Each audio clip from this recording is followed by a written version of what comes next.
Next भजन और बोध कथा इशिता जी। If you want, I will पहले start the katha, or we'll do नहीं, the पहले हम shlok हाँ श्लोक ले explanation. लेते हैं, वो जल्दी खत्म होगा। Okay, fine. श्लोक कौन एक्सप्लेन करे? Mayur. हाँ, હું કરું हाँ છું। भाई।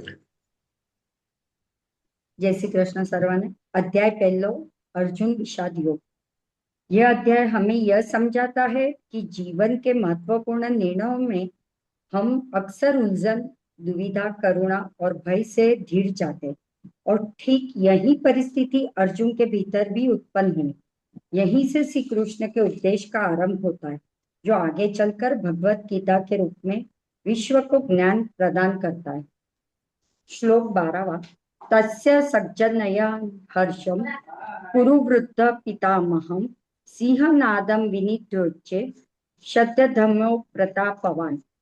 यह श्लोक यही हमें संक्षिप्त रूप में कहते हैं, कौरव सेना के सेनापति भीष्म पितामह ने अपने शंख की ध्वनि से पूरी सेना का उत्साह बढ़ाया। इस श्लोक में वर्णन आता है कि जब पांडवों की ओर से महान शंख ध्वनियां पूरे वातावरण में गूंज उठती है और उनके योद्धाओं का मनोबल बढ़ता है, तब कौरवों की ओर से सबसे पहले प्रतिक्रिया देते हैं भीष्म पितामह।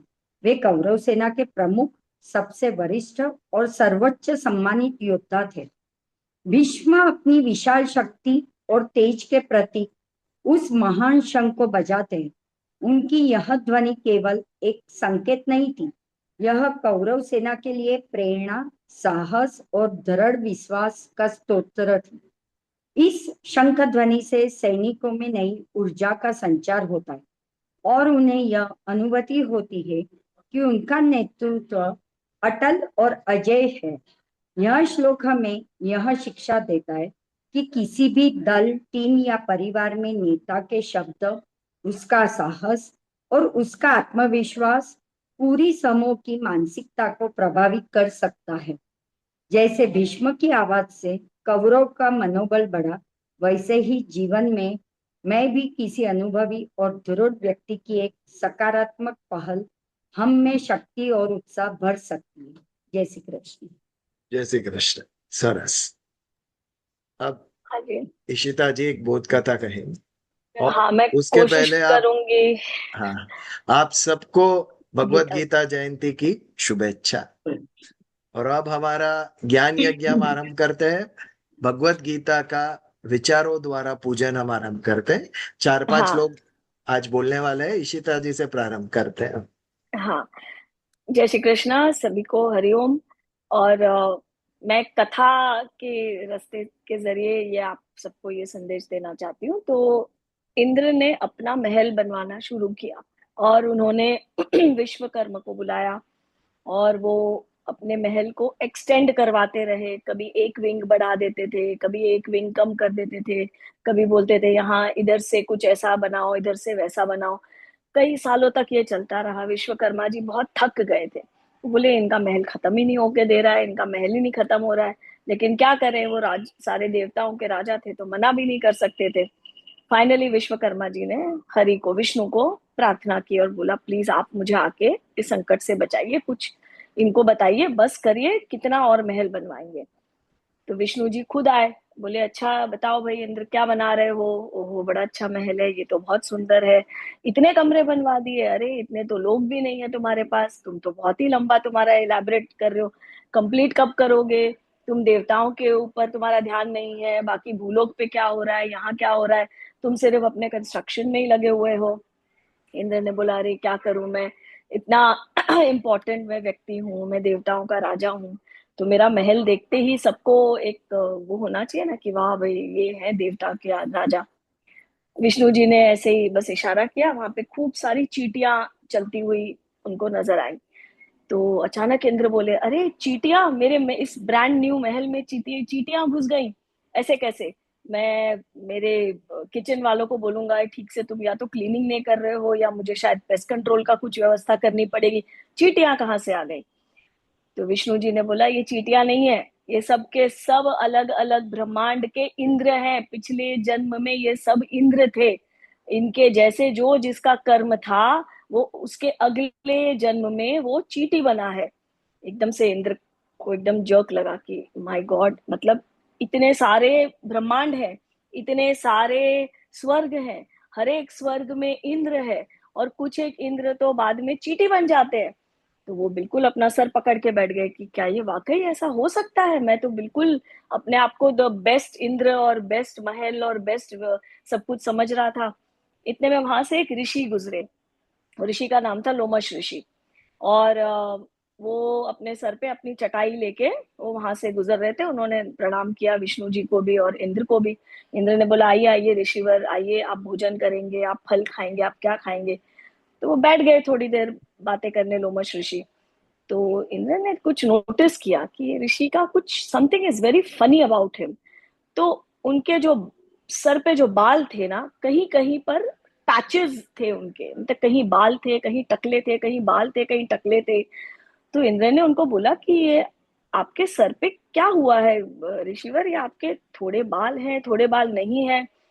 तो ऋषिवर बोले भाई मैं तो चिरंजीवी आदमी हूँ, लेकिन जब जब इस ब्रह्मांड में एक इंद्र का कल्प समय समाप्त होता है तो मेरा एक बाल झड़ जाता है।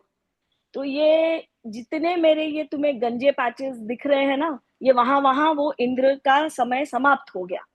और जितने हैं अभी, तो अब ये मैं वेट कर रहा हूँ कि सारे इंद्र जब तक खत्म नहीं होंगे तब तक ब्रह्मा जी का मनवंतर खत्म नहीं होगा। तो मैं घूमता रहता हूँ। तो Indra was very surprise, all the more surprise कि माई गॉड इन्होंने कितने सारे इंद्र देखे हैं। फिर उन्होंने बोला आप यहीं रुक जाइए, मैं यहाँ पर आपके लिए कुछ रहने की व्यवस्था कर देता हूँ, यहीं कुटिया बना देता हूँ, मेरा इतना बड़ा महल है। तो वो बोले नहीं, मेरे तो बहुत सारे शिष्य हैं, वो मेरे पीछे लगे रहते हैं कि आप यहीं रुक जाइए, आप हम आश्रम बना देते हैं आपके लिए। पर मैं तो अपनी चटाई लेके घूमता रहता हूँ। ये जो चटाई है ये बारिश में मुझे बारिश से बचाती है, धूप में मुझे धूप से बचाती है, और जब नींद आती है तो इसी को फैला के इस पे सो जाता हूँ मैं। तब जाके इंद्र को समझ में आया कि ये जो चिरंजीवी ऋषि है, जब इन्हें एक कुटिया छोड़ो एक चटाई तक से इनको मोह नहीं है, तो मैं बेकार में इतना बड़ा महल बना रहा हूँ, और मैं महल को ग्रैंड बना रहा हूँ, ग्रैंडर बना रहा हूँ, आलीशान बनाने की फिराक में हूं मैं। तो ये जो चिरंजीवी ऋषि है, इन्हें तो पता है कि ये कितने करोड़ों साल तक ये जिएंगे और कई सारे इंद्र के राज्य देखेंगे, फिर भी इनको जरा भी इच्छा नहीं है कि इनका एक भव्य महल हो या भव्य आश्रम हो, वहां ये बैठे। तो मैं क्या कर रहा हूँ ये मैं। तो इस तरह से जब हम गीता पढ़ते हैं, तो ये तो एक कथा है, ऑफ कोर्स हम कथावाचन की तरह से नहीं, हम तथ्य ज्ञान की ओर पढ़ते हैं। पर हमें इतना निश्चित पता चलता है गीता पढ़ने से कि सब कुछ नश्वर है, कुछ भी परमानेंट नहीं है। और एक ये 80-90 साल का जीवन ही हमारी इस आत्मा की यात्रा नहीं हो सकती है। इसके पहले भी यात्रा रही होगी, आगे भी होगी। जैसा कृष्ण जी खुद अर्जुन से कहते हैं, ऐसा कोई समय नहीं था जब तुम नहीं थे और मैं नहीं था। जब वो उससे अर्जुन से जब कृष्ण जी कहते हैं कि मैंने ये सबसे पहले गीता सूर्य को सुनाई थी, तब अर्जुन बोलता है कि आप तो मेरे सामने पैदा हुए, आप तो मेरे कजन हो, आपको किधर से सूर्य मिल गए, आप कुछ भी बोलते हो। तो वो बोलते हैं नहीं, ऐसा कोई समय था ही नहीं जब तुम नहीं थे और मैं नहीं था। तो वहां से हमारी असली जो यात्रा शुरू होती है कि आत्मा अजर है, आत्मा अमर है। और उसके अलावा इस आत्मा की यात्रा सिर्फ एक इस जन्म तक सीमित नहीं है। तो हम जो भी डिसीजंस लेते हैं, हम जो भी चॉइसेस लेते हैं, वो हमारे साथ कितने समय तक हमारे साथ चलेंगे, हमारे सूक्ष्म शरीर के साथ में, हमारे आत्मा के साथ जो हमारे कर्म है, ऋणानुबंध है, वो कितना लंबा हमारा समय चलने वाला है। तो इसीलिए जिस समय ये रियलाइजेशन होता है, उसी समय से हम सही निर्णय, सही चॉइसेस, और ईश्वर की कृपा से यदि भक्ति मन में जाग गई है तो तुरंत हम उस पथ पे चलने लगे। जब जागे तब सवेरा। तो हम, मुझे ऐसा पर्सनली लगता है कि गीता का जो भी छोटा मोटा हम जो भी स्टडी कर रहे हैं, तो उससे कम से कम एक दिमाग में ये सोच हमारी एक परिवर्तित हुई है कि हर चीज 10 साल 20 साल 30 साल के प्लानिंग से नहीं होती है, ये बहुत अनंत बड़ी प्लानिंग है। और यदि ईश्वर ने हमें मानव का शरीर दिया है, ये बुद्धि दी है, जो भी थोड़ा बहुत हम इसको यूज कर सकते हैं, तो इसको हम अपने सही चॉइसेस और सही विचारों में इसको हम जितना हो सके उसको उस दिशा में हम ले जाएं। तो ये मेरा पर्सनल अनुभव है। और इसके अलावा मुझे बहुत इंटरेस्टिंग लगता है, इसमें फिजिक्स एंड एस्ट्रोनॉमी के इतने रेफरेंसेस हैं गीता में कि अगर कोई ये बोले कि ये एक स्पिरिचुअल ग्रंथ है तो वो सही नहीं है। ये उतना ही साइंटिफिक है जितना कोई फिजिक्स की टेक्स्ट बुक हो सकती है। The laws of physics, the laws of the multiverse, the laws of gravity, आप हर चीज का यहाँ आपको कहीं ना कहीं रेफरेंस जरूर मिलेगा। तो इसमें मेटाफिजिक्स, क्वांटम फिजिक्स से लेके ये बहुत ही साइंटिफिक तरीका है देखने का हमारी इस यात्रा को। तो इसलिए मुझे मतलब, और सभी बहुत अच्छी अच्छी किताबें हमारे धर्म में, बहुत अच्छी कहानियां हैं, सब कुछ है, पर फिर भी सबसे श्रेष्ठ गीता ही है। क्योंकि मानव के जन्म को कैसे हमें, किस तरह से हमें इसको अपनी सही दिशा में ले जाना है, एटलीस्ट यहाँ से हमें वो सीखने को मिलता है। Hariom. Very nice, thank you. अभी इशिता जी जिन्होंने जिन्होंने नाम लिखा है उनके एक एक करके नाम बताएगी। वो आज गीता जयंती के विषय में बात करेंगे, जिनको भी हाँ इच्छा जी, हो तो। हाँ हाँ जी, हाँ जी, दिव्या बहन बोलना चाह रहे थे, कनक बहन बोलेंगे, तो आप सब एक एक करके, हाँ, नहीं संगीता नहीं, यू बहन भी यू बोलने कॉल वाले आउट थे। The name. Ishita, okay Divya, आप नाम बुलाइए। हाँ, okay okay fine, let's start with Kanak बहन।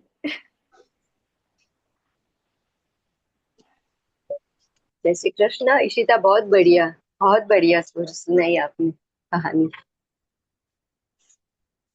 जय श्री कृष्ण। आवाज आ रही है ना बराबर से? हाँ।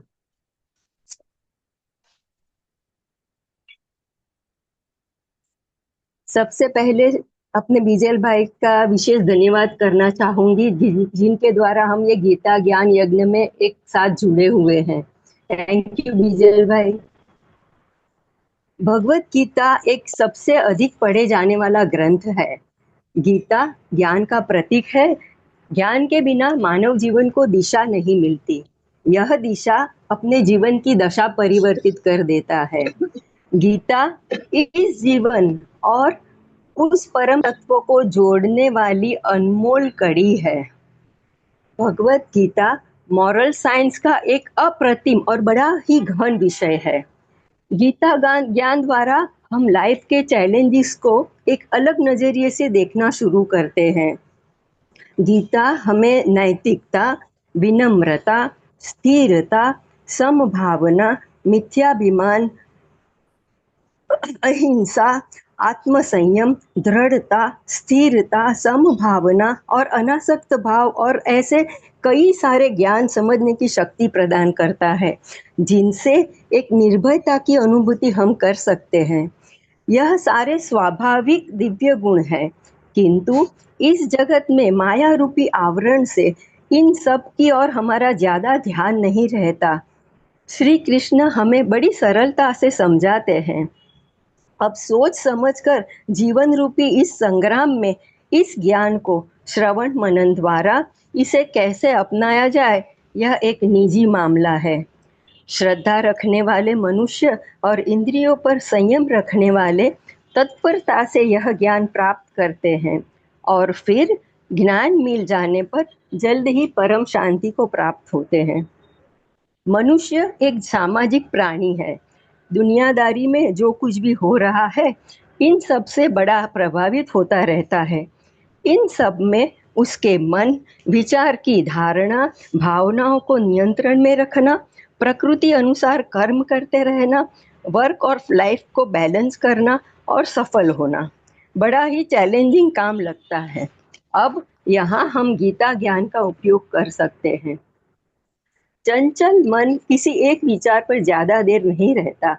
अब तो ये मल्टीटास्किंग का सब बहुत बहुत प्रचलित है। इसके तो अगले क्षण वो दूसरी चीज के पर विचार करना जुट जाता है। मन को स्थिरता देने में बारी बारी विथ परसिस्टेंट एफर्ट्स उसके ऊपर ध्यान रखना पड़ता है। क्या प्रीतिकर, प्रेयस माने क्या प्रीतिकर है और क्या श्रेयस माने श्रेयकर हितकारी है, यह समझना है। हर रात सोते समय दिन भर की गतिविधियों का अध्ययन करना आवश्यक है। ज्यादातर लोग निर्णय लेने में घबराते हैं। निर्णय लेना माने स्पष्ट मन। Clarity at whatever you do. फिर उसमें दिल दिमाग दोनों लगा दो। दिल इरादा करे, दिमाग विश्लेषण करे और अंदर से आत्मा कहे यह सही है। यही संतुलन है जो जीवन को सही दिशा देता है। एक बार निर्णय ले लिया, फिर भय माने डर को हटा दो। निर्णय तभी शक्ति देता है जब उसे पूरा करने की शुरुआत करते हैं। इससे आत्मविश्वास कई गुना बढ़ता है। निर्णय खुद लो और खुद को हरदम बेहतर बनाओ। जो विवेक द्वारा अपना कर्म करता है, यथार्थ कर्म करता है, वो अपने मन पर विजय प्राप्त कर सकता है और वो ही भावनाओं पर नियंत्रण रख सकता है। जय अथवा पराजय की सारी आसक्ति त्याग कर समभाव से अपना कर्म करो। ऐसी समता ही योग कहलाती है। यहाँ कार्यकुशल होना आवश्यक है, किंतु परिणाम की इच्छा छोड़नी है। जो भगवत विद्या जानता है, समझता है, वह फल की चिंता नहीं करता। जो संतोष से जीवन जीना जान लेता है, वह निज आनंद की अनुभूति कर सकता है और शांति पूर्वक जीवन व्यतीत करता है। यहाँ कवि सुरेश दलाल की एक सुंदर रचना शेयर करना चाहूंगी। तू कौरव तू पांडव मनवा, तू रावण तू राम, हૈयाना आ कुरुक्षेत्र पर पड़ पड़नो संग्राम। मनवा मतलब मन विचारों की शक्ति को समझना है। अब मेरे विचारों से गीता ज्ञान सिर्फ वरिष्ठ मतलब सीनियर सिटीजन्स के लिए ऐसा मैं नहीं मानती कि सीनियर होने पर ही ये समझना समझा जाए। One can start with young fresh minds. 8-10 साल की एज से सरल भाषा में समझाया जाए तो उनके पास जो लंबा बड़ा जीवन है उनमें एक मार्गदर्शक का काम कर सकती है, जिनसे सही और गलत के सिद्धांत द्वारा मन के विचारों को योग्य मोड़ दे सके। श्रेष्ठ उदाहरण रूप हमारे पास आदि शंकराचार्य और कठोपनिषद के नचिकेत की जानकारी है, जो बहुत ही कम आयु में आध्यात्मिकता से जुड़े हुए थे। गीता केवल आध्यात्मिकता का विषय नहीं है, it's a guiding force of our life, जो युद्ध भूमि में होते हुए भी धर्म अधर्म हमें समझाता है। ये मेरे विचार हैं। थैंक यू बिजल भाई, thank you everyone for patient hearing. Nice, very nice, Superb, Saras superb, brilliant. सरस का वेरी मैंने पिछली बार कहा था ना, कभी नाइस। मैं ना आ सकूं तो इशिता जी, कनक बेन, प्रज्ञा जी ये लोग सत्संग संभाल सकते हैं। मैं निश्चिंत होके कह सकता हूँ। Very nice. Nice. Very nice Kanak ben, thank you so much. Divya ji, next Divya ben आप कौन सा बोलेंगे अभी?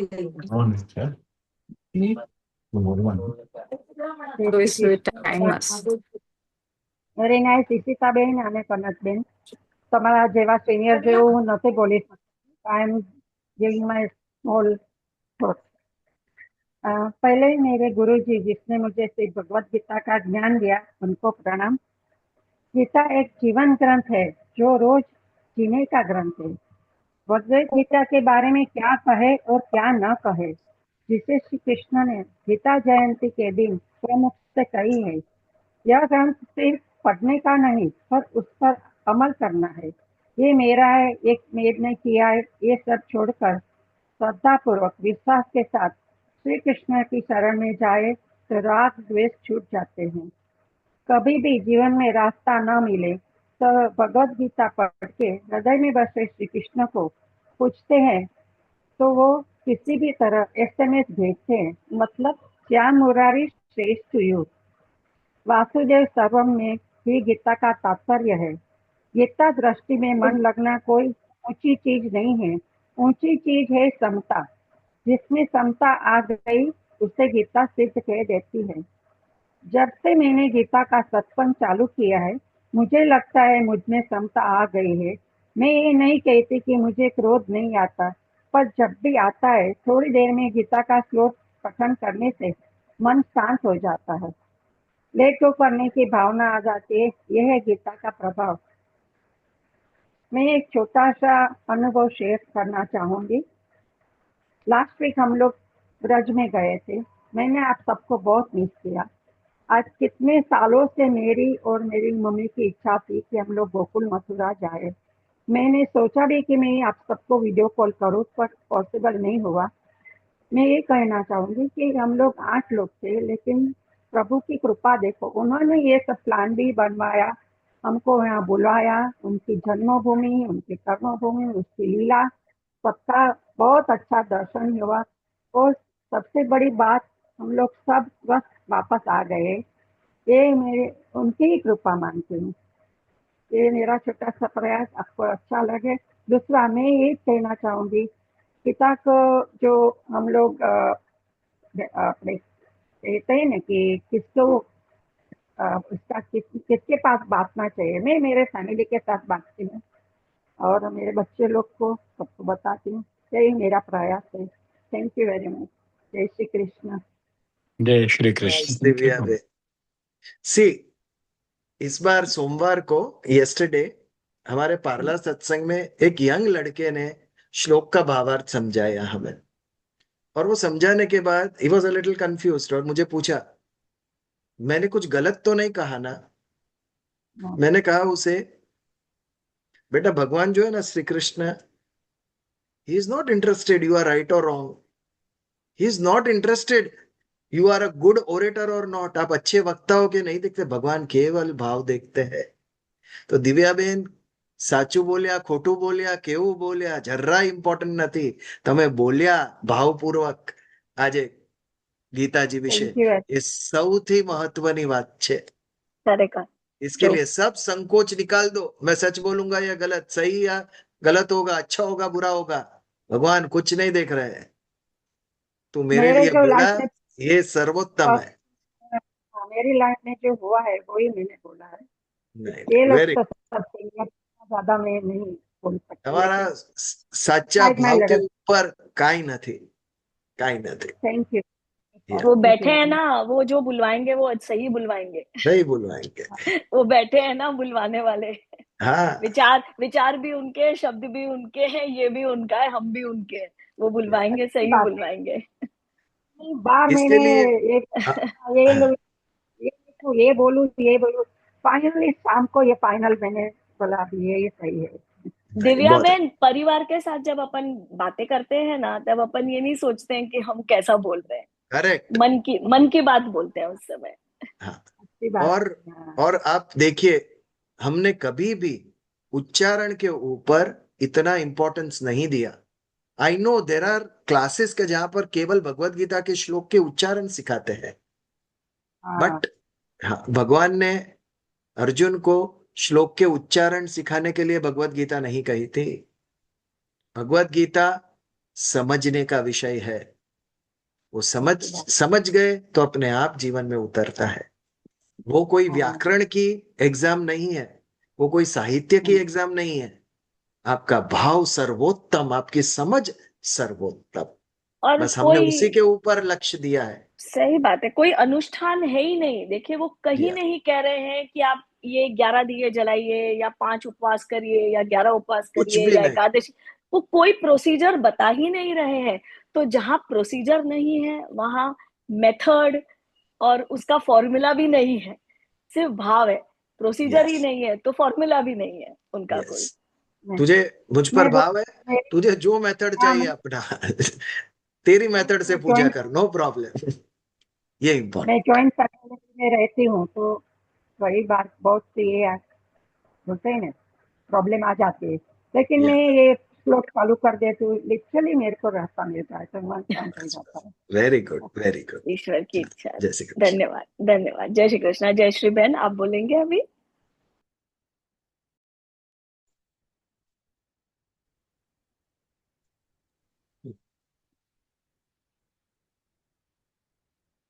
તમે મ્યુટ છો જયશ્રીબેન?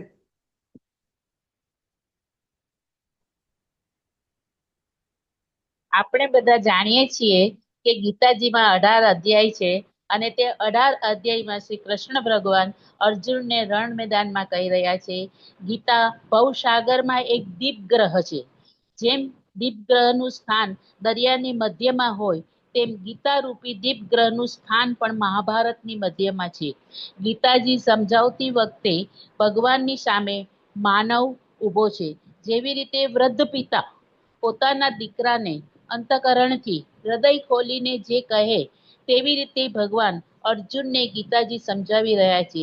ગીતાજીના અધ્યાયમાં ભગવાને સમજાવ્યું છે, માનવને સમજાવ્યું છે જ્ઞાન, પ્રસન્ન, નિર્વિકાર, તેજસ્વી, જન્મ મરણ, ધર્મ અધર્મ, ભક્તિ, શ્રદ્ધા, આત્મા અમર, ત્યાગ, દ્વેષ, રાગ, કર્મ, માયા, મોહ, પાપ, પુણ્ય, સુખ, દુઃખ, અહમ, આશક્તિ વગેરે તત્વ સત્વ, રંજ અને તમો ગુણ તત્વજ્ઞાન, શ્રદ્ધા સમજાવ્યું છે.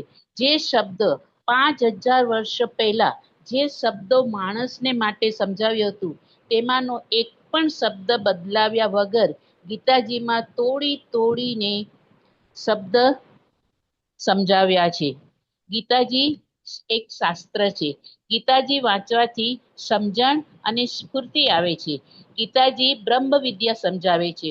હું કોણ, હું કોનો અને હું શા માટે તેનું બધું જ્ઞાન ગીતાજી માનવને સમજાવે છે. અર્જુન સામે બે ધર્મો વચ્ચે સંઘર્ષ ઊભો થયો હતો. આ ધર્મના સંઘર્ષમાં શેનું આચરણ કરવું તેનો જવાબ ઘણા જ સહજ ભાવથી ભગવાને સમજાવ્યું છે. વાક્મયના ઊંડા કૂવામાંથી તત્વજ્ઞાન બહાર કાઢી ભગવાને ઝરણા રૂપે વહેવડાવ્યું છે, જેથી સર્વસામાન્ય માણસ તે સમજી શકે. આ દ્રષ્ટિથી સર્વ વેદોનો અને ઉપનિષદોનો નિચોડ ગીતાજીના 18 અધ્યાયમાં કહ્યા છે.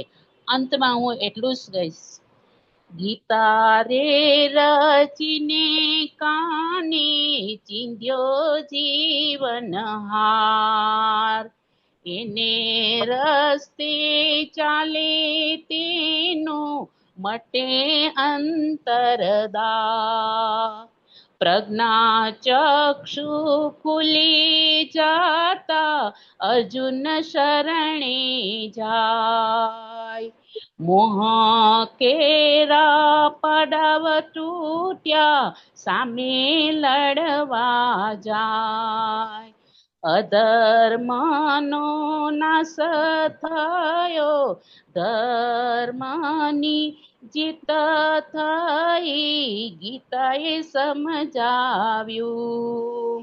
આપણને આ માર્ગે દોરનાર ગુરુજી બીજલભાઈને વંદન.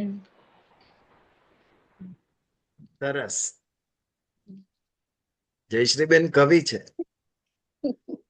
કાયમ કવિતા કપલેટ્સ રચના કરતા હોય છે. સરસ. હા, yes yes very very very nice Jayshreeben, बहुत થેન્ક सरस. યુ.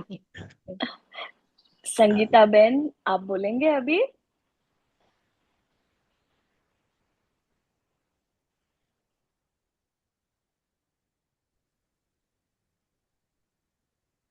મ્યુટ છો તમે સંગીતાબેન.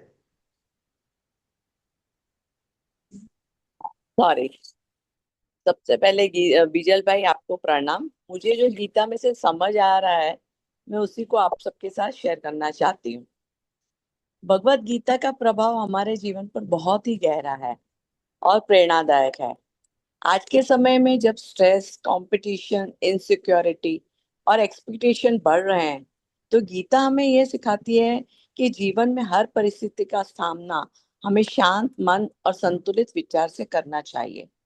गीता का जो ये संदेश है कि कर्म करो और फल की चिंता मत करो, इस संदेश से हम अनावश्यक स्ट्रेस, डर और चिंता से मुक्त होते हैं।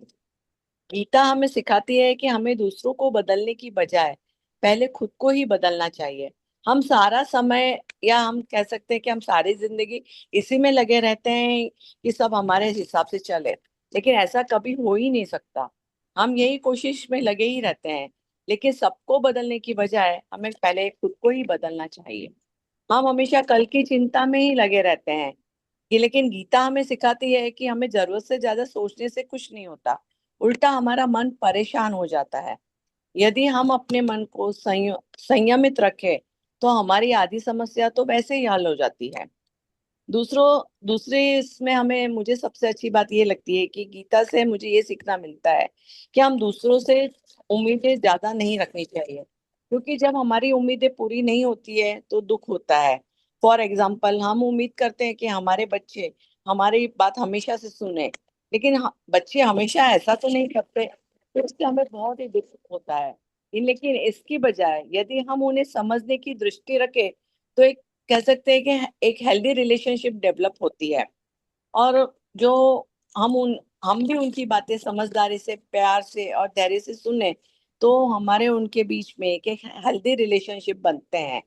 और मुझे लगता है कि ये परिवर्तन जो है ना, वो जीवन का एक नियम है और उस परिवर्तन को हमें हमेशा स्वीकारना चाहिए। इसलिए गीता से मुझे लगता है कि no expectation, no reaction, no anger, ये मेन बात मुझे लगती है जो हमें अपने जीवन में उतारनी चाहिए, और मैं कोशिश कर रही हूँ कि उतार सकूं। Nice, very nice. સારું બોલ્યા તમે. એટલે આ ફર્સ્ટ ટાઈમ પ્રયાસ કર્યો છે બીજલભાઈ. સરસ હતો. Very nice. હા, એ મને પ્રયત્નને લાગ્યું કે શું આગળ ગીતાથી વધારો. મને શીખવું છે એમ, અને હું હા. શું શીખી શકું છું ગીતાથી. અરે ચોક્કસ ચોક્કસ. ખાલી પ્રયત્ન અભ્યાસથી થાય. આ બધું બોલવાનો પણ અભ્યાસ જોઈએ. હાજી, ડેફિનેટલી. Yeah. એટલે કોન્ફિડન્સ થી ભગવાનનું નામ લઈને કહેવાનું, બધું સારું જ થાય. Yeah. હા, ચાલો next. Very nice Sangitaben. Pragya will speak next. Thank you. जय श्री कृष्ण. जय श्री कृष्ण बीजल भाई, एंड आप जय श्री सबको कृष्ण. गीता जयंती की बहुत बहुत शुभकामनाएं. हमने ये जो गीता का ये जो ज्ञान यज्ञ है वो कोविड के जमाने से आरंभ किया हमने. उस वक्त वो परिस्थितियां ऐसी थी कि बहुत लोगों के लिए बहुत कठिनाई का समय था. तो तब हमने ये गीता का ज्ञान आत्मसात करने की शुरुआत की. मेरे लिए भी पर्सनली, बाकी सबों ने गीता में क्या कहा है वो बताया है, लेकिन मैं अपने अनुभव थोड़े से शेयर करना चाहूंगी यहाँ पर. मेरे स्वतः के अनुभव जो हैं वो शेयर करना चाहूंगी. कोविड का समय मेरे लिए भी ऑन अ पर्सनल लेवल मेरे लिए भी काफी कठिन रहा था.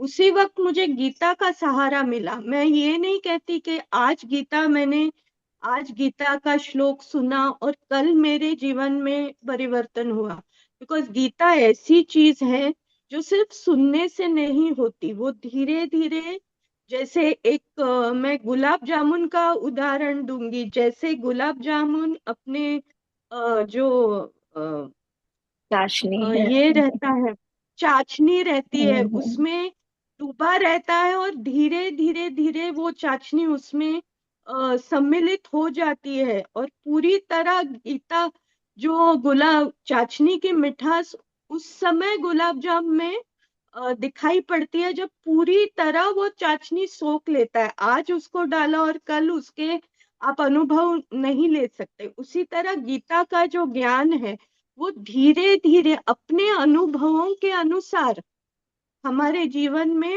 हमको उसका प्रत्यय आना शुरू होता है कि हाँ, गीता में यहाँ कहा गया है. आजकल माइंडफुलनेस जो शब्द है वो बहुत प्रचलित है कि वी शुड बी माइंडफुल, कि हमारी हर कृति, हमारा हर थॉट हमको देख के परख के हमको करना चाहिए या सोचना चाहिए. गीता हमको वही सिखाती है लेकिन श्लोक के रूप में. अभी मुझे जो सबसे ज्यादा भा गया, एक तो यहाँ पर main characters are Arjun and Shri Krishna, भगवान श्री कृष्ण. अभी अर्जुन जो है, अर्जुन का कैरेक्टर हम लें तो Arjun is a very focused person.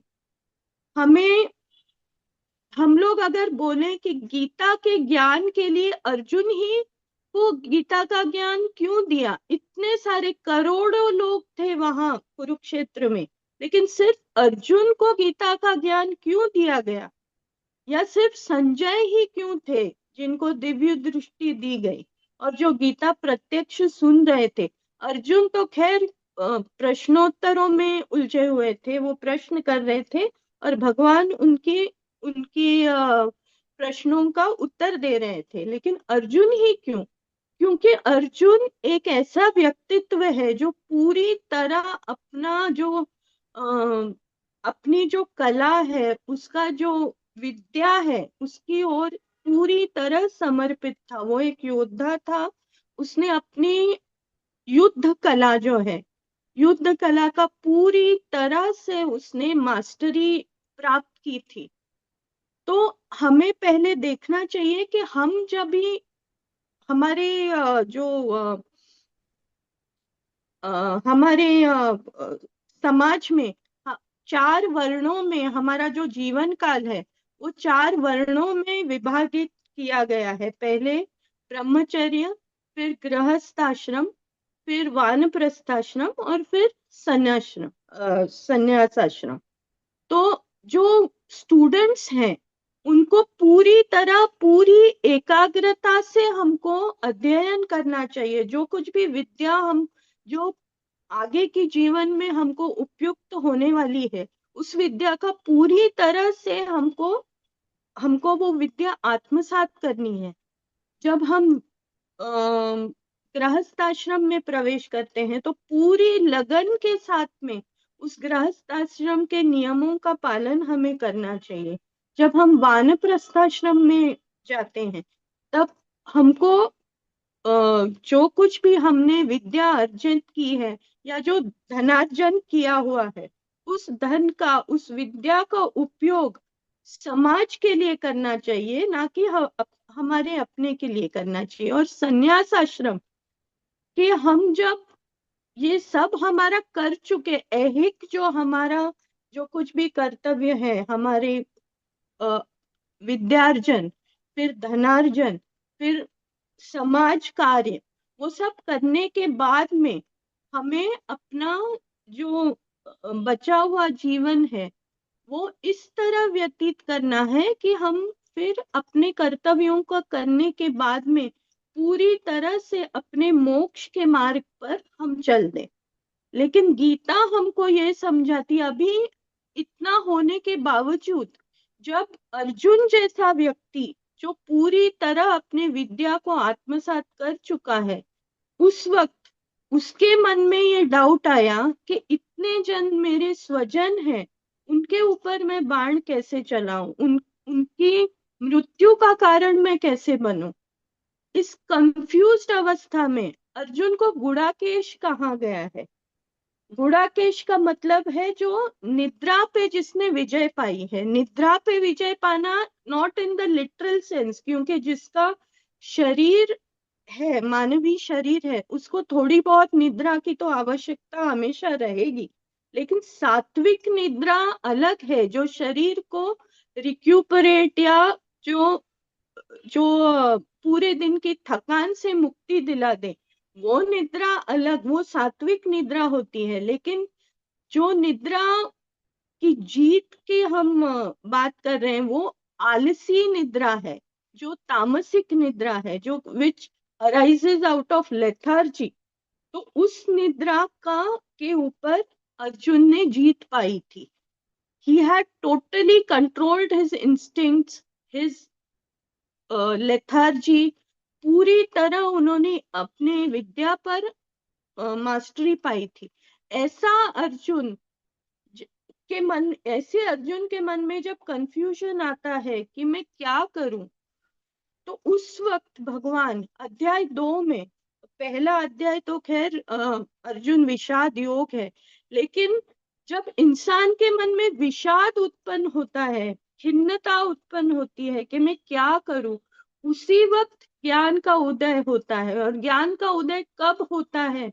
जब, जैसे दूसरे अध्याय में कहा गया है, संपूर्ण शरणागति एक ऐसे व्यक्ति की तरफ होनी चाहिए जो गुरु का स्थान ले, जो प्रामाणिक गुरु का स्थान ले, जो गुरु एक पूरी तरह से उसका जो विषाद है, जो उसका कंफ्यूजन है, वो नष्ट करने के योग्य गुरु हो।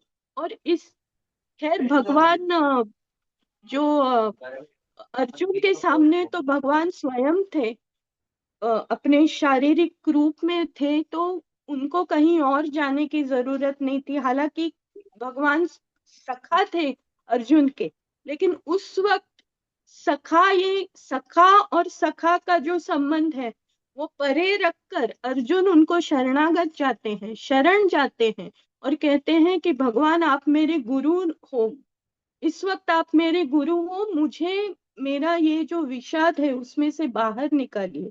ये जो इच्छा होती है इंसान के अंदर कि मुझे निकलना है, हम भी बहुत बार देखते हैं कि हमको छोटी छोटी बातों में स्वधर्म जो कहा गया है दूसरे अध्याय में, स्वधर्म यानी क्या, कि जो निहित स्वधर्म है हमारे, हम जो जिस माँ बाप के थ्रू जन्म लेते हैं उनके प्रति हमारा जो धर्म है वो हमारा सबसे पहला स्वधर्म है।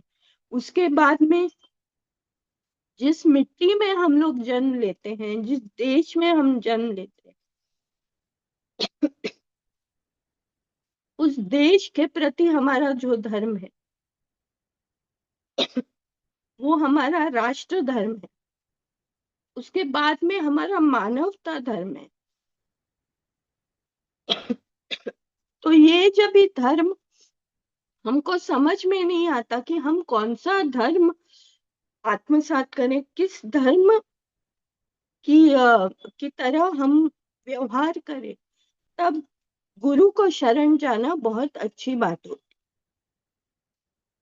उस वक्त जो ऋषिकेश है, गुड़ाकेश, जो अर्जुन को कहा गया है कि वो गुड़ाकेश है, वो ऋषिकेश को शरण गए हैं। ऋषिकेश यानी जिन्होंने इंद्रियों को जीत लिया है, सारी इंद्रियों के जो स्वामी है वो ऋषिकेश है। तो एक्चुअली कहा गया तो ऋषिकेश हमारा ही मन है जो हमारे सारे इंद्रियों को कंट्रोल करता है। कृष्ण भी हमारे मन में ही होते हैं। आजकल कृष्ण सदेह तो हमारे सामने नहीं है, गीता के रूप में सामने है, लेकिन ये गीता का जो अध्याय है, ये जो हम अपने मन में बसा ले तो हमारा मन ही ऋषिकेश बन सकता है, कृष्ण बन सकता है, और हमारे जो इंद्रियों के ऊपर हमको काबू करने की शक्ति दे सकता है। तो तभी अर्जुन ने ऋषिकेश से उपदेश लिया, और वो उपदेश उन्होंने पूरी तरह से उन्होंने माना। 18वें अध्याय में वो कहते हैं कि जैसे आप जो आप कहे वो मैं करूंगा। तो वैसे उन्होंने पूरी तरह से उस जो सीख है इसकी, जो श्री कृष्ण ने दी है, उस सीख को माना, और उस वजह से उनका जो डिप्रेशन था, उनका जो विषाद था, वो पूरी तरह से नष्ट हुआ, और वो अपना स्वधर्म निभाने के लिए वो आगे लड़ सके। दूसरी बात मुझे ये लगता है कि हमारा जो अध्याय 5 और उसमें जो श्लोक 18वां श्लोक है, वो भी मुझे बहुत मेरे हृदय के बहुत करीब है। क्यों? क्योंकि मैंने खुद ने ये महसूस किया है कि मेरे रिलेशनशिप्स में मुझे बहुत कष्ट आ रहे थे, कि मेरा ईगो आड़े आ रहा था हमेशा, कि मैं अपने रिलेशनशिप्स को ठीक से निभा रही हूँ, मेरे रिलेशनशिप्स में कलह क्यों है, चाहे वो कोई भी हो, चाहे मेरे सगे संबंधी हो, चाहे फैमिली मेंबर्स हो, चाहे मेरे लिए जो काम करने वाले लोग हैं वो उसमें कुछ ना कुछ कलह आते रहते थे। तो मैं ये सोचती थी कि ये क्यों है। तो 5वें अध्याय में ये कहा गया है, 5वें अध्याय में 18वें श्लोक में, कि जो समभाव से देखना चाहिए हमको, जो श्वान है, जो मनुष्य है, जो ब्राह्मण है, जो और कोई भी है, और जो चंडाल है यानी सबसे शूद्र जाति वाला, उसको भी हमको समदृष्टि से देखना चाहिए। समदृष्टि से देखना चाहिए, इसमें दो चीजें हैं, एक समदृष्टि और एक समवर्तन। समदृष्टि का अर्थ होता है कि हम लोग उनके शरीर को ना देखें, क्योंकि शरीर नश्वर है। शरीर के अंदर जो आत्मा है उसका हम लोग, उस पर हमारी नजर पड़नी चाहिए कि इन सब लोगों में आत्मा एक ही है। चाहे वो मेरे अंदर जो आत्मा है, चाहे वो दूसरे के अंदर आत्मा है, एक ब्राह्मण के अंदर आत्मा है, एक गऊ के अंदर आत्मा है, एक हाथी के अंदर आत्मा है, एक कुत्ते के अंदर आत्मा है, एक कुत्ता जो जो लोगों का मांस खाता है, एक चंडाल, एक शूद्र जाति का जो मांस खाकर अपना जीवन व्यतीत करता है, ऐसे Sorry to interrupt. Pradnya, you'll have to just cut short a little bit because we are well over the individual I'm allotted time. We still have two more speakers. It's already almost 10:15. yeah. So yeah, you'll have to just wrap it up. Yeah. I'll just wind up. Yes, please. तो ये जो आत्मा है वो हम ये करते हैं, लेकिन वर्तन जो है ना, समवर्तन, ये जो आत्मा ऐसे नहीं है कि हम किसी को गले लगा के, जैसे बिल्ली और शेर है, हम बिल्ली को दूध पिला, भूखी बिल्ली को दूध पिला सकते हैं, लेकिन भूखे शेर को हम दूध नहीं पिला सकते हैं।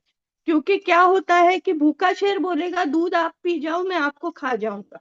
तो इस वजह से हमारा जो दृष्टिकोण है, तो भगवत गीता ये कहती है कि हर जो आत्मा है उसको पहचानो, और कंपैशन जो है हमारे में, करुणा भाव जो है, वो सबके लिए सम रहना चाहिए। उसमें करुणा में कहीं कोई कमी नहीं रहनी चाहिए। वर्तन जिस प्रकार का उनका शरीर है उस तरीके का वर्तन हमें उनके साथ रखना चाहिए, लेकिन मन में सबके लिए एक जैसी करुणा रहनी चाहिए। तो ये जो है ना, ये जो तत्व है जो गीता में कहे गए, उससे मुझे बहुत फायदा हुआ है मेरे रिलेशनशिप्स में और मेरे जो वर्तन में। जय श्री कृष्ण। नाइस प्रज्ञा जी, वेरी नाइस। मैंने कहा ना, मैं नहीं रहा तो आप लोग सत्संग कर सकते हो। इशिता जी, इफ टाइम तो मैं 2 मिनट बोल सकती हूँ। हाँ, नहीं, I had an indication from Nitin bhai also and from you. Please Sure. Please We proceed. can extend for 10-15 minutes. Yeah, we will extend. Yes, please. But time થઈ ગયો છે ને એટલે. No, we would like as many people as possible, क्योंकि आज हम एक अलग मूड में हैं, एक अलग फ्लो में हैं। तो प्लीज प्रोसीड कला बहन, और उसके बाद आई थिंक नितिन भाई would like to speak. Nitin भाई फर्स्ट एंड आई। नो, आप पहले बोलिए। कला बहन आप बोलिए प्लीज। ओम परमात्मा ने नमः। कल गीता जी का प्रागट्य दिन था, तो विजल भाई का अच्छा सुझाव था कि आज हम एक दूसरे का विचार आप ले करें। विजल भाई प्रणाम। गीता जी महान ग्रंथ है, इतना ही हम समझते थे, पर जैसे जैसे गीता ज्ञान लेते गए, बाद में समझ में आया कि परमात्मा की प्राप्ति करने के लिए कर्म योग, भक्ति योग, ज्ञान योग तो है, साथ में प्रभु ने व्यावहारिक ज्ञान, जीवन का उपयोगी लाभदायक ज्ञान भी गीता में दिया है। गीता जी अच्छा जीने का मार्ग बताता है, खुद को करेक्शन करने का अच्छा बोध है, क्वालिटी ऑफ लाइफ सिखाते हैं, अलौकिक आनंद देते हैं। बहुत सारे जीवन उपयोगी ज्ञान का भंडार गीता में है। हमारे तक ये ज्ञान पहुंचाने का श्रेय विजय भाई को जाता है। ये ज्ञान हम लोगों को घर बैठकर मिल रहे हैं, ये हमारा अच्छा भाग्य है। विजय भाई आपका खूब खूब आभार। गीता ज्ञान से थोड़ा बहुत समझने आया तो सीखा है कि किसी को हट हुए ऐसा कभी बोलना नहीं। कोई हमें हट पहुंचाए तो उसको क्षमा देना, अदरवाइज गिव अप कर देना। गीता जी का ये अलौकिक ज्ञान हमारा जीवन को सफल बनाए, प्रभु को प्रार्थना करते हैं। बहुत सरस કહ્યું Kalaben. Thank you Kalaben. Thank you ભગવાન કૃષ્ણને કહો, મને નહીં। આ આપ તો વિચારો નિમિત્ત એમના છે, મારા કે નથી. આ નિમિત્ત તમે आप બન્યા છો आप निमित्त भी बने हैं। आप નિમિત્ત अपना समय, अपनी एनर्जी, आप डेफिनेटली हम सब पर आप इतनी इम्पोर्टेंट चीज आप न्योछावर कर रहे हैं। किसी को कोई क्या गिफ्ट दे सकता है इससे या बेहतर। सो और थैंक यू सो मच बीजल जी। मैं केवल मेरा कर्तव्य समझ के कर रहा हूँ, बस। फिर भी अगर ग्रेटिट्यूड की अगर भावना भगवान ने होनी मुझे चाहिए। कुछ ज्ञान दिया है, I will share it with everybody. वही बस बड़ी ये बात है, हम लोग घर बैठ के ले रहे हैं ऐसा तो बीजल भाई आप हमारे सारथी हैं, जैसे कृष्ण भगवान हाँ अर्जुन के थे। હા કૃષ્ણએ જેમ અર્જુનને કહ્યું એમ તમે અમને સમજાવો છો. સિરિયસલી એ બોલાવડાવે છે, ભગવાન હા એ બોલાવડાવે તો આ બરાબર યાદ છે રાખજો। એ છે પણ વાણીને પ્રકાશિત એ કરે છે। પણ ઘણા પાસે નોલેજ હોય છે પણ હા, ઉપયોગ કરવો કેર જોઈએ એનો, કરવા એ ઉપયોગ અલગ સદુપયોગ। કરો વાત છો છે। તમે Yeah. Yes. You એની પાછળ care, ઘણું you બધું care ઘણો બધો enough. No, but you care enough for the people who are listening to you that you want to not hold back for આપણે anything. બધા See, નસીબ વાળા છે કે आप બીજલભાઈના નીચા પડના आप તો ऑब्जर्व જ્ઞાન મળી कीजिए જાય। भगवत Yes. गीता। हम्म अर्जुन इतने प्रश्न कर रहा है, इतने डाउट कर रहा है, लेकिन कहीं पर भी भगवान ने उसे डांटा नहीं है। इरिटेट नहीं कहीं हुए पर जरा भी भी। भगवान ने धीरज नहीं खोई अपनी। उसके एक एक प्रश्न का धीरज पूर्वक निवारण किया। उसे नहीं कहा लड़ना है तो लड़, मुझे क्या, मैं जा रहा हूं।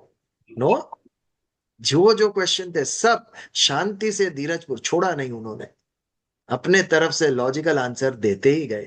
ये हमें सीखना है ना। वैसे तो बीजल भाई आप हमें जवाब दे रहे हो हमारे सारे प्रश्नों का, वो भी धीरज पूर्वक, देना शांति ही से। पड़ेगा। बड़ी कृपा है अगर आपकी। और देखो जी, ये प्रभु की कृपा है कि हम आपसे जुड़े, ये हमारा सौभाग्य है। आप निमित्त मात्र हो, पर हमारा भी इस तो बार, सौभाग्य है कि हाँ, हम और आपसे जुड़े। ऐसे 5 सत्संग चल रहे हैं वीक में, धन्य हो 3 प्रभु, बड़ों के, एक युवा सत्संग और एक बाल सत्संग। आपको शत शत नमन। पिछली और बार उसके अलावा आपका योद्धा वाला जो आप अर्जुन को, जैसे कृष्ण ने बोला भाई तू वॉरियर है, तेरे को तो लड़ना ही पड़ेगा, लड़ना ही पड़ेगा। तो आपका यस, वो भी चल रहा है। तो बीजल जी का बिजनेस भी चल रहा है और बीजल जी के बाकी जो अन्य सोशल जॉब्स हैं वो भी सब चल रहे हैं। सो इट इज नॉट कि वो यहाँ का समय चुरा के वहां दे रहे हैं, ऐसा नहीं है। यस। He is दूसरी doing बात भगवान everything। कृष्ण से सीखनी है। उन्होंने कुछ भी छोड़े बिना धर्म का संस्थापन किया। बिल्कुल बिल्कुल। ना परिवार छोड़ा, ना संसार द्वारिका में में रह के उनकी जो दायित्व था, उनकी ड्यूटी थी यादवों के प्रति, वो भी नहीं छोड़ी। और उसके साथ धर्म संस्थापन के लिए पूरे भारतवर्ष के राजाओं के यहाँ जाकर युद्ध कर कर समझा कर वो भी किया उन्होंने। धन्यवाद। अगर हम भगवान कृष्ण को गुरु मानते हैं तो उनका जैसा होना पड़ेगा हमें, वो जैसे जिए वैसा जीना पड़ेगा। सब कुछ संभाला उन्होंने, ये हमें सीखना है। और धीरज पूर्वक। पिछली बार बाल सत्संग में 4 संचालिका बहनें, मैं, हम लोग 5 लोग आ गए, बच्चे 2 ही आए और वो चारों बहनें डिस्टर्ब हो गई कि ऐसा है तो फिर आप मत आओ, हम भी नहीं आएंगे, हम टाइम छोड़ के इधर आते हैं। एक ने उनको डांटा थोड़ा कि आपकी मम्मी ने हमें इन्फॉर्म क्यों नहीं किया, हम सब छोड़ के आए। बाद में मैंने कहा थोड़ा शांति रखो आप, हम अगले सैटरडे को इस विषय पर चर्चा करते। अगले सैटरडे 12 से 15 बच्चे थे। हमने धीरज खो के बोल दिया होता तो कि हम भी नहीं आएंगे अगर आप नहीं आते हो तो। ये बात है, बालक कुछ भी करे, माता पिता को धीरज नहीं खोनी चाहिए, ये हमें समझना है भगवत गीता से। हाँ, तो सही नितिन भाई। बात है, सही बात है। नितिन भाई हाँ। बोलेंगे। हाँ जी। जय श्री कृष्ण सभी को।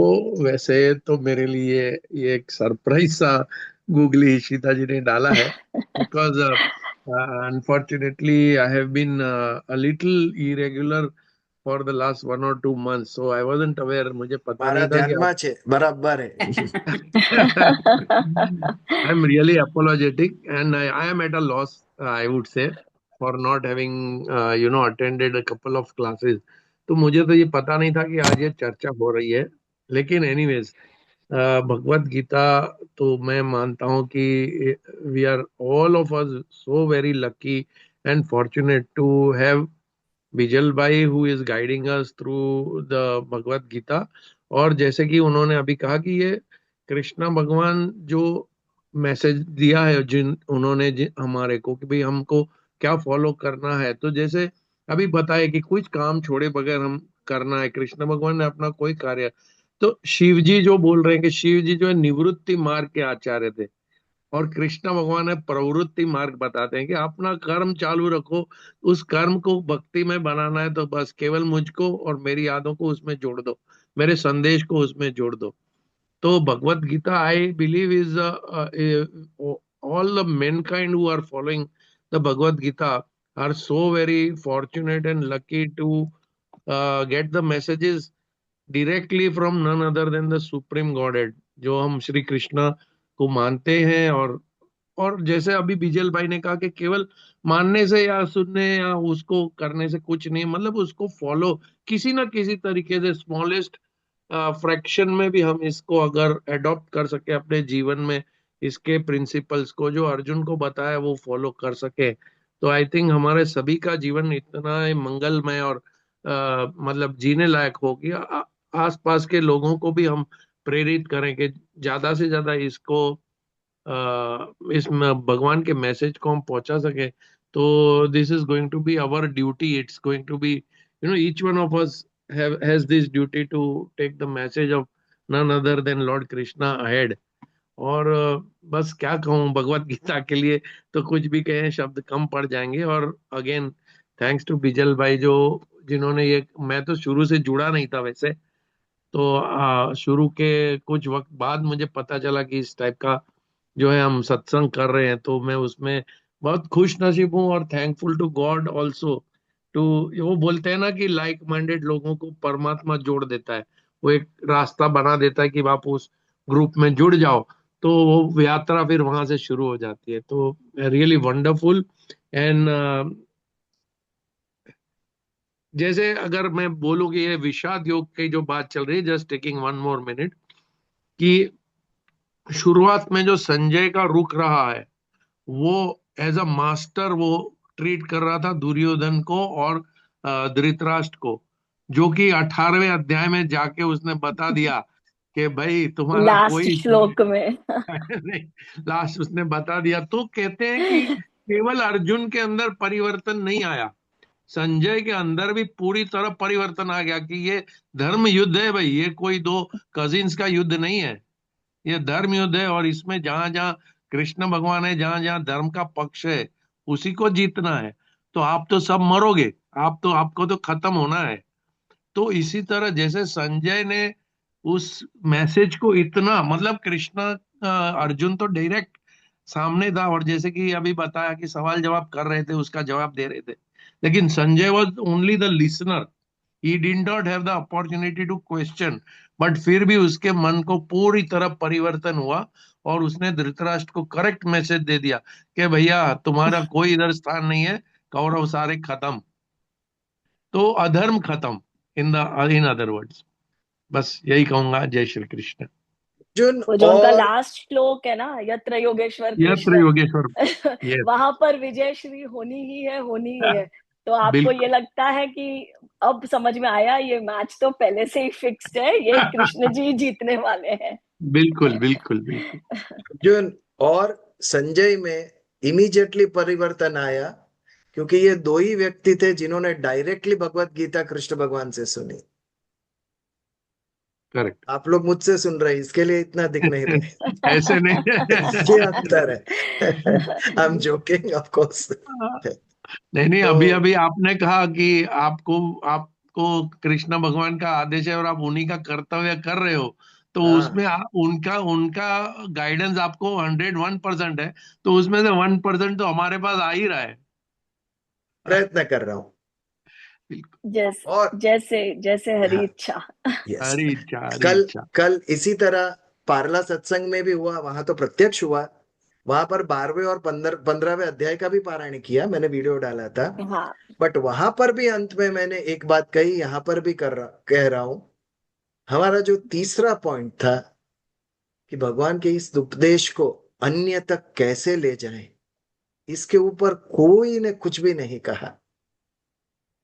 ये बात सबसे इंपॉर्टेंट है। उसके आगे तक जितना आपने बोला वो हम कर ही रहे हैं, ये नेक्स्ट लेवल है। God wants us to do that. भगवान ने कहा जब मैं नहीं रहूंगा आपको ही आगे लेके जाना है। और जैसे भगवत गीता में दोनों है। ये जो अध्यात्म मार्ग बताया भगवान ने वो हमारे मोक्ष के लिए है, आफ्टर लाइफ। और बाकी जो ज्ञान है इस जीवन को हम अच्छा सुखी कैसे बनाए उसके लिए है, कि कैसे हमारा ये जीवन अच्छा होना चाहिए, इसके लिए जो व्यवहारिक ज्ञान ये भी उसके अंदर है। तो ये हमारा दायित्व है, हमने जो समझा वो हम अन्य तक भी ले जाए, और खास करके हमारे आने वाले जनरेशन तक। हमारे पूर्वजों ने हमारे लिए यहां तक संभाल के रखा, ये हमारा कर्तव्य है कि हम आने वाले जनरेशन तक ये लेके जाएं। बिल्कुल इस पर भी विचार बिल्कुल कीजिए कि आप लोगों बिल्कुल को कैसे जोड़ेंगे सत्संग में। प्रयत्न कीजिए, सब संभव है। कल 25 लोग थे, आज 25-50 लोग हैं हम जो नियमित मिल रहे हैं। नंबर इज नॉट इंपॉर्टेंट, नियमित मिल रहे हैं, दिस इज वेरी इंपॉर्टेंट। आप तो 5 साल से मिल रहे हो, वहां पर 10 साल से मिल रहे हैं, 10 years। ये सक्सेस है, ये छोटी बात नहीं। लोग कितने आएंगे, हम प्रयत्न करेंगे उतना आएंगे। बाकी लोगों को कैसे पता चलेगा? हम कोई एडवर्टाइज तो दे नहीं रहे कहीं पर भी। नो यूट्यूब, न यूट्यूब में हमारी चैनल है, वी डोंट प्रोपगेट एनीवेयर कि हम ये कर रहे हैं। अब देखिए अन्य पेपर में एडवर्टाइज आती है, ये 3 तारीख को यहाँ से यहाँ तक, ये हॉल में, ये अध्याय के ऊपर, तो लोगों को पता चलता है। But we believe in direct connection, वसुधैव कुटुंबकम, कुटुंब परिवार मिलने से टिकता है, एडवर्टाइज देने से नहीं टिकता है पेपर में। तो इसके ऊपर भी विचार कीजिए कि आप अन्य तक कैसे पहुंचे। मैं नहीं कहूंगा, आप स्वयं संकल्प कीजिए कि अगली गीता जयंती तक आप केवल 2 लोगों को सत्संग में जोड़ेंगे। ये भी एक बिल्कुल पुण्य का काम होगा। खाली 2 लोगों का संकल्प करें, आप पूरा साल है, प्रयत्न करें, सब संभव है, सब संभव है। श्योर श्योर बीजल पक्का बीजल जी भगवान अभी आशीर्वाद देंगे। अभी तो फिलहाल ऐसा एग्जाम्पल मैं दे रही हूँ कि अभी तो फिलहाल हम खुद परफ्यूम लगाकर निकल रहे हैं और लोग हमारी परफ्यूम से शायद खुश हो रहे हैं। इंस्पायर हो जब कोई शायद हमें पूछेगा ये कौन सी परफ्यूम है, तब हाँ, हम उन्हें तो अभी हम उसी स्टेज पर हैं कि हम बहुत अच्छा अपने में थोड़ा सा परिवर्तन ऐसा कर रहे हैं कि नो डाउट कई लोग पूछते हैं जो थोड़ा बहुत परिवर्तन देखते हैं या जो हमसे बात करते हैं, जब जैसे जहां अवसर मिलता है we do make it a point to share this कि एक तो हम नहीं, ट्यूसडे को ये हमारा चल रहा है it's a and nice example, हाँ बट ये दोनों चीज साथ में होनी चाहिए। हाँ सही बात है। आपके बिल्कुल परफ्यूम की सुगंध फैल रही है, उसके साथ ही आपके प्रयत्न भी होने चाहिए। अभी फिर वो हम देखो, जेब में परफ्यूम लेके अभी घूम नहीं रहे, अभी वो थोड़ा सा वो है, थोड़े समय बाद पता चलेगा हम परफ्यूम लेके भी घूमेंगे और हम सब पे छिड़केंगे। नहीं, भगवान का आदेश हमें मानना चाहिए। बिल्कुल बिल्कुल बिल्कुल संकल्प करें, आप डेफिनेटली स्वयं करो, मैं नहीं दूंगा किसी को। आप डेफिनेटली स्वयं संकल्प करेंगे, निश्चय करेंगे तो होगा वो।